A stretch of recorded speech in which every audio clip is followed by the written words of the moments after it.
So with the list of nominees for the Best Animated Film Award for the Oscars this year, Hollywood quickly confirmed that they don't give a shit about non-Hollywood produced animated films. Stunning productions like A Silent Voice and In This Corner of the World, deep emotional masterpieces that tackle some incredibly sensitive real-world topics with delicate tact and depth, lost out to, you know it already, The Boss Baby, a film about a baby that's a boss, and this crucial, fundamental, poignant message is making jokes about shit. Now, of course, we wouldn't want to accuse the holy, grandstanding, moral gods at Hollywood of being racist and not choosing any Japanese films just because they're Japanese. Oh no, we cannot do that. I mean, not having women in a certain job is sexism, or blacks in a certain job is racism, but not having any Jap films in your glorious, diverse nomination? No, we ain't racist. Now, that was just a jab at Hollywood because of the obnoxious obsession among their stars with forced diversity and their failure to pursue that when it comes to Asians. And if you want to hold them by their own standards, you could make a case for racism in this. But I don't actually think they're racist, it's just joke, man. What I do think is that they're more concerned about pleasing their own in-group producers and sponsors and own stars and validating whatever's popular in the West than they are with the actual quality of their nominations. I mean, that seems to be the only thing to justify The Boss Baby being on this list over these two films, because from a quality perspective, it got dumpstered by both critics and audiences. Yet maybe because it was popular with the kids, it got plenty of views, that's why it's on here. Since when did quantity equal quality? Then you'd have to say something like, oh, Naruto is the greatest anime of all time, or the old Spider-Man vs. Elsa videos are some of the highest quality, deep, intellectual videos on YouTube, because hey, the more people watching, the better it is, right?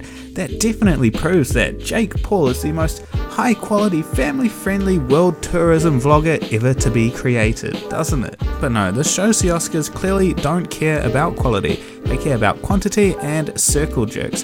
Hey DreamWorks, you're a big development studio, right? Hey man, you did good this year. Let me pat you on the back, man. Yeah, let me just reach around and whip your dick out and give it a good little tug, man. Yeah, you did good. That feel good? You deserve it, man. Hey, don't forget this next time we're looking for sponsors next year, you hear me? Now, normally I couldn't care less about the Oscars, exactly because of this circle jerk phenomena. It's basically a bunch of rich people patting themselves on the back for making even more money. But when it comes to anime films that are growing more and more international year by year, having these nominations and a possible award go to them would have meant so much for that and helped to get them into international cinemas that much more. Which is why it's so frustrating when two of these put forward to be nominated this year certainly deserved that nomination over some of the other atrocities in this list, and possibly even had the capability to go all the way and take the win. I mean, The Red Turtle got nominated last year, and while I won't attribute all of the global recognition it got to this, because come on, I won't put that much weight on the influence of the rapidly dropping popularity of the Oscars, being nominated most certainly opened some eyes to anime films and perhaps made them see them in another light, as actual blockbuster productions that tell some damn good stories, and not just lol anime, what are you, a fucking pedo? Then again, this is Ghibli, and to many normies, Ghibli doesn't count as anime, so maybe it didn't help all that much, and that's why we see none of this year's submissions making the cut. I don't know, we can never win.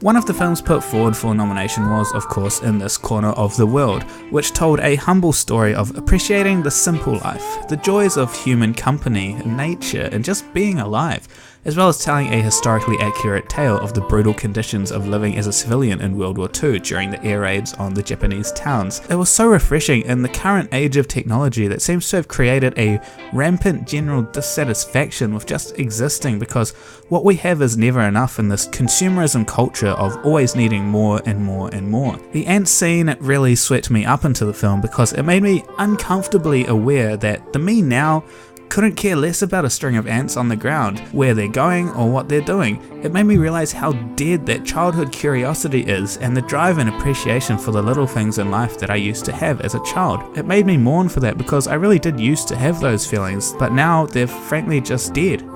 Then there was the incredible look into the daily effects the war had on citizens just trying to live their lives in their own way during World War II, which, as far as I know of, hasn't had that much coverage in popular film to date. It portrays the invasion the war had on their daily living and the psychological torture from the loss of a feeling of safety in their own homes, the difficulty just to get food and stay alive through the daily air raids, a long, painful grinding down of the spirit of the Japanese people, having to live with the very real threat of the possibility of having their loved ones, or their own life, ripped away on any day, and despite all this, being utterly helpless to do anything about it because it all came so ruthlessly raining down from the sky. As is shown in the film, you could be lucky enough to survive a bomb by staying in a bomb shelter only to walk out and see your home, everything you've ever lived and worked for, as a pile of smouldering wreckage right in front of you. Even just the tiny personal stories going on in the background that are briefly mentioned in different parts of the film portray stories of unimaginable grief. The son that walked all the way from Hiroshima to die on his mother's doorstep, and his mother that couldn't even recognize him because of his clothes that had melted to his very skin from that blast. Both the situation with the main characters and all these untold stories going on in the background is just all so heartrending. And then, rather than this, you have your nominee,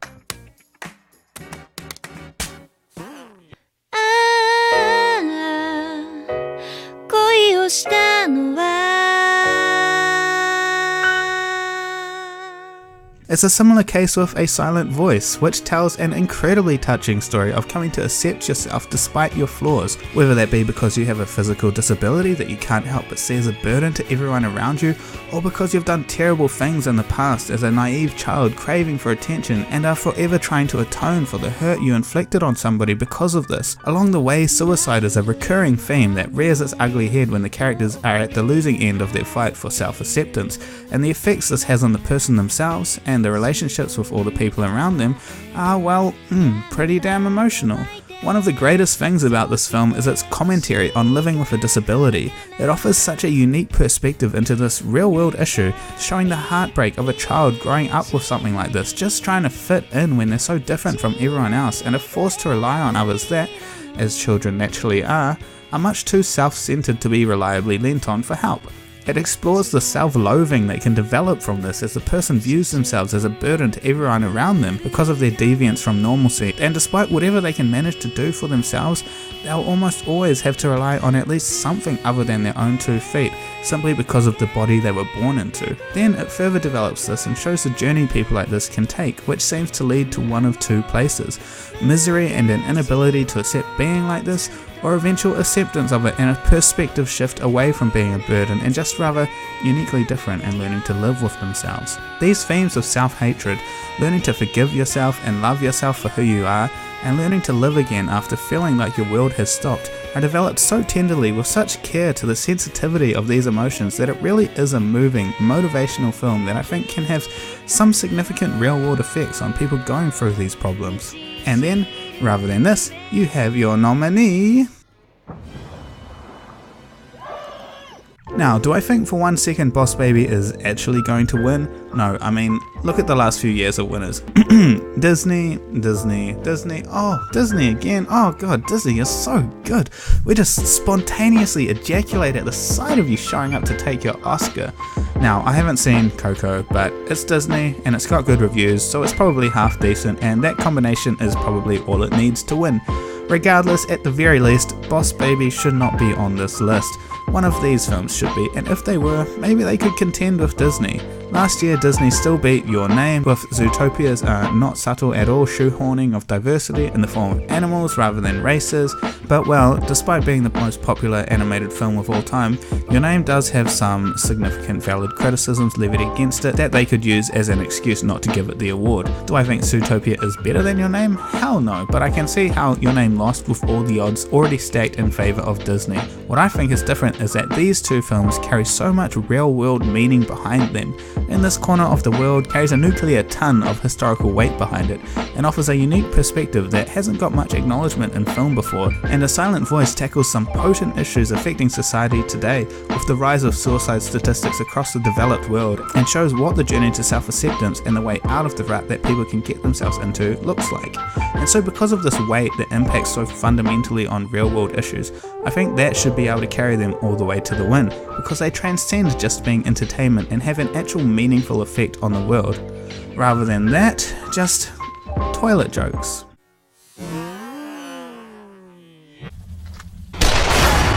But hey, the Oscars is the Oscars, and they're going to be there for themselves and jerk each other's dicks off until they roll over and die because no one's watching them anymore.